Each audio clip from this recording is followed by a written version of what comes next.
Girls, good afternoon and welcome back. It's been quite a while since I set up Twitch and streaming. I'm Henrik and welcome to the channel. Just let me start with today is 9/11 2023. So I just want to say that 9/11 and the war in Ukraine, it's about the saddest things that have ever happened to me in my entire life. So condolences to everyone out there. Anyways, I'm back for now in Grand Tactician, the Civil War, and the reason is just caught up with Steam that there is a new hotfix last patch. The patch is 1.12 and there's a new hotfix from the 9th of September, and there's been quite a few general updates to the base game because the DLC Whiskey and Lemons was released not very long ago, a bit earlier this summer. I don't own the DLC, so I'm not gonna play it. So I'm just gonna go back and play the base game. But we will be playing with the A.O.M mod, which, as far as I understand, is like the only major overhaul mod of this game. And I'm just gonna read a bit from the webpage from the Steam Workshop what's in the A.O.M Overhaul mod, and that version is 0.64 and it's from the 14th of August, I think. So right now we have a complete rebalance of the game system, several thousands of hours of work, campaign scenarios, 2 brand new scenarios. National break surrender limit at 5 instead of 25, so you had, the war's gonna be longer, it's gonna be harder to defeat the enemy. New national morale values for longer and more realistic war. Spring and summer 61 scenarios. I believe the summer 61 was the only scenario available when I played last time, and it's the only one with the modified armies.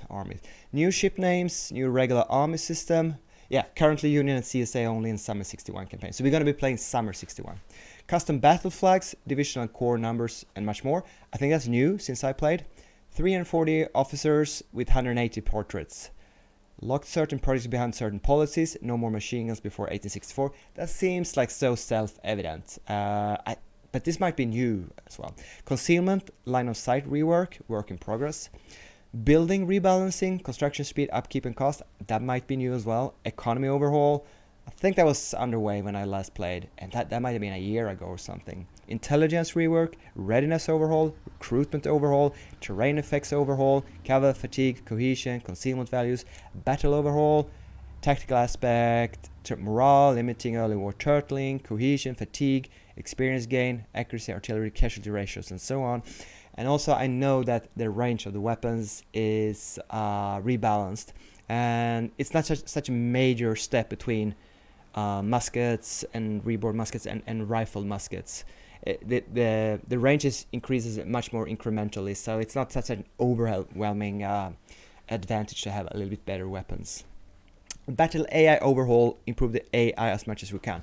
I've heard some really serious battle AI and campaign map problem with the Whiskey and Lemons DLC, but that map and AI versus AI, that's an entirely different DLC game. So I don't think the base game's gameplay is going to be a lot worse. So the patches have improved it, and also the A.O.M mod has improved the AI of the game. Sickness and attrition work, revamped weapon system. Almost all weapons have had the range, accuracy, and firepower modified for more realistic and escalated conflict. That's what I said earlier. Perk overhaul, they've been reworked, balanced, and less arcadey. AI implements army core system much faster and more realistically. That I think is entirely broken in the new DLC. You only see divisions running around, not even cores, and definitely not cores under an army, which is a bad thing when you play a single officer. We're not going to talk about the DLC though. Redone project costs. Yep, that was needed. Rebalance difficulty levels. Recommended aggression is always mediocre. Oh, I was going to play with mediocre aggression for the AI. And the reason for that is, is it easier to play with lower aggressiveness level? I'd say no. If you increase the AI aggression level, the AI is going to invade, do stupid invasions far behind your lines and suffer lots of attrition. And so I think we're going to play as the Confederates, which I usually do. and that's more challenging. So we're gonna let North and the Union prepare, and once they come in force. That's always mediocre. I agree with that. Many other rebalancing tweaks and unofficial bug fixes. Right, there's a couple of planned features that you can check out yourself. An installation. Right, so that's quite a lot of differences. I couldn't tell you exactly what changed since last I played, but I'm hoping and pretty certain that the mod and the game is not going to be worse, at least since we played. I'm very happy that the developers continued to develop the base game, because when they released and worked on the DLC, the base game was interesting and I really like it, but it was very, very far from finished. It's quite a annoying and disappointing game experience in the current state of the game. It has great potential. So that about the DLC and the patches. Are you interested in what the patch has been saying? Newspapers showing financial crisis, AI commander assignment, added limitations for AI moving core below armies, further static AI movement situation in offensive operations, common casualties. Units are now more likely entering the battlefield over separated entry points. That's a good base game patch improvement. Rebalancing of battle and triggers should lead to shorter battles. That's good as well.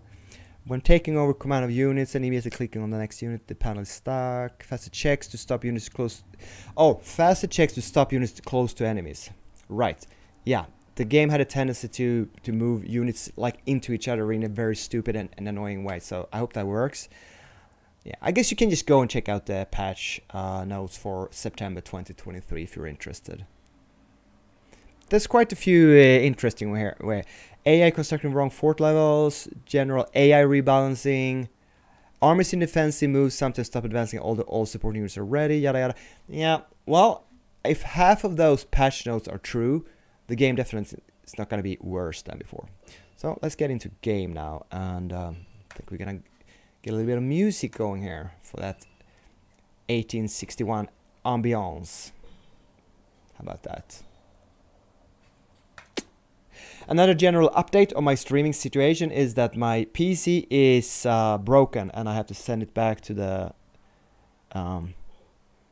online store that I bought it to, which is very annoying because it just restarts itself. So if the stream suddenly cuts out, that's because my PC rebooted without me not being able to do it. So in case it happens, you just know that. I'm just going to restart the stream and start on a new part. So in campaign now, when I install the A.O.M Overhaul mod, wait a minute. Oh, right. Yeah, we can pick A.O.M July 19th or August 9th. But we're going to go with, I think this is the one, summer 61 and not the fall 61. I thought there was going to be a spring A.O.M campaign. Recommended for experienced A.O.M players. As already played July. This is an alternative. The Confederate divisions have been set up in the east, and Lyon is about to strike initiative Wilson's Creek. Please read the README. Yeah. I think this is under development more, the August one, and it doesn't have. So we're just gonna go with this one. More freedom. First Manassas. Easier to avoid the Johnston not joining bug. Oh, okay. Background. Yeah, the README note says that you should engage in First Manassas as soon as possible, or the game might bug out and Johnston might not join or something like that. So we're just gonna, I don't know.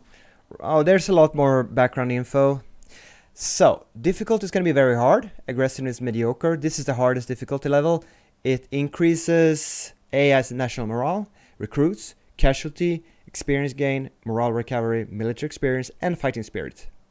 So quite a lot. We're gonna go with historic because the A.O.M mod says that's way better to play with.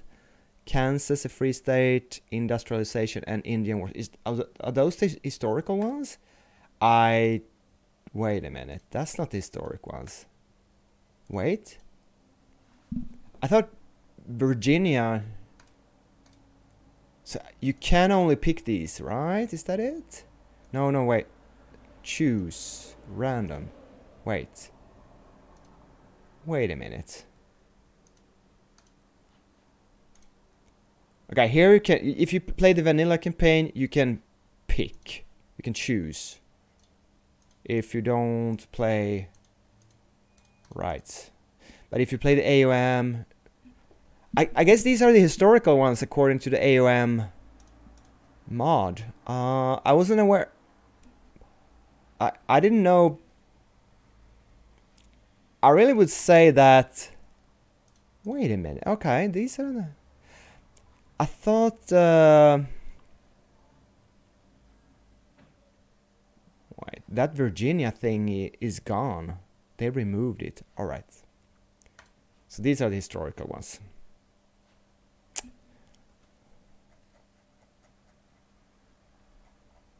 And we both have above 90 national morale, the same experience. The Union has 15,000 more men, and I think in the vanilla campaign the Confederates are down to around 30 ships, so you actually have a stronger navy, or at least numerically stronger navy than in the vanilla, whereas the Union has the same amount. Right. Are you able to pick a leader? Oh, we could make a.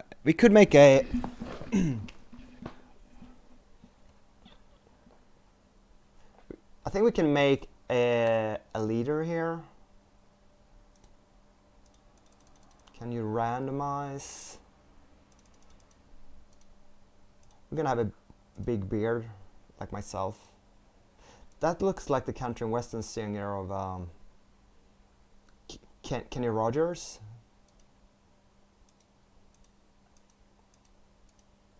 So I tried doing this before. Create your own personal avatar leader.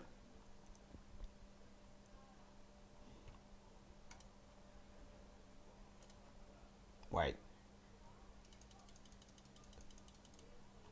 Yeah, I don't really know how this works.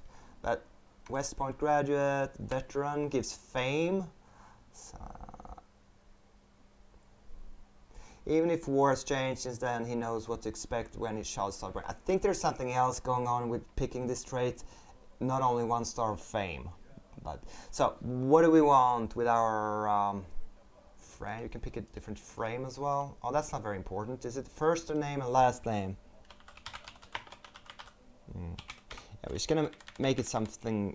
He's a German immigrant from the south. Is that it?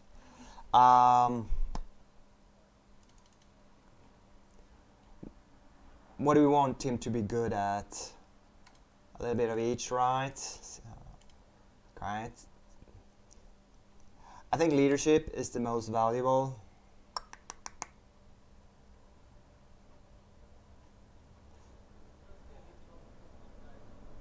Admin is for training, which is early war. That's going to be useful. So let's make. Can you give half a star? Not really.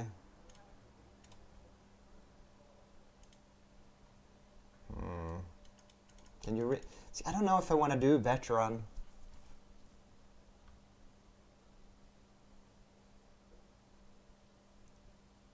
Okay, let's go with that. So we're gonna create this guy. Create. Okay, now I think I have to. Now he's active now. Is he gonna be in the leader pool? I don't know. Let's. I never managed to find him or create him inside the game and use him. So, but now at least he's in the leader ledger here, right? Along with all the other A.O.M created ones.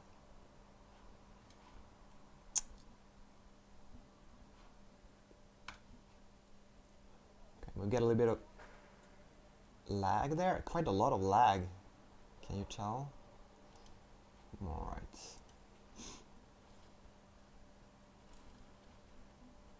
And we're not going to auto-manage. I guess we can go with feuds. I don't know why that is disabled.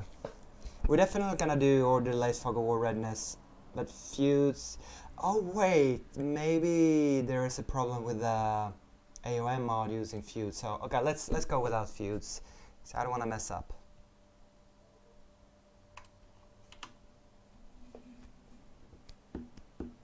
And we're gonna skip newspapers and videos and stuff like yada yada. It's not a playthrough.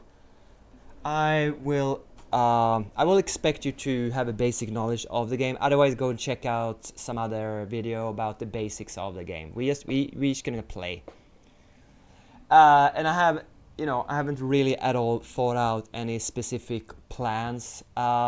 Usually, even on very hard, I've been able to beat the crap out of the AI.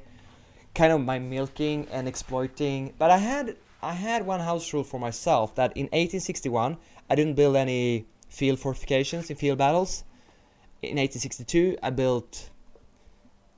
Shut up. Excuse me. Wait, am I playing the north? I'm an idiot. I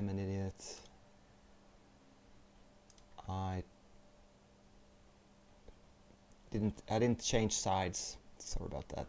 So, and in 1862 I built breastworks, and only in 1863 I started using the trenches. What are they called? Abattis? No, that's the trees. You know what I mean, the heaviest fortifications. And yet the war ended in 1863. So wait, how do I...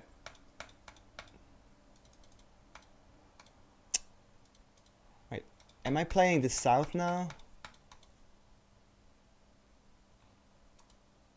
Select side. Wait. Select tutorial. A.O.M. Oh. Jesus. I'm such an idiot. I am so sorry. If you select north, you get Kansas Free State, Industrialization, Indian Wars. If you select south, you get Old Dominion, which makes Virginia and Richmond the capital, King Cotton native allies. I'm sorry. That's my bad.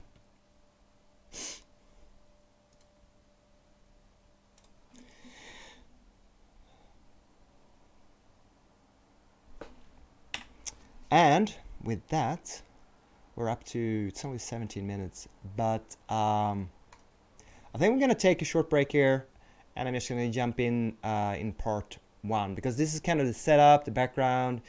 I guess you could have skipped this, but if you watched all the way to the end, thank you so very much for watching, and I will see you in the next one. Don't forget to like and subscribe. Otherwise we get beef. Beef, I tell you, beef.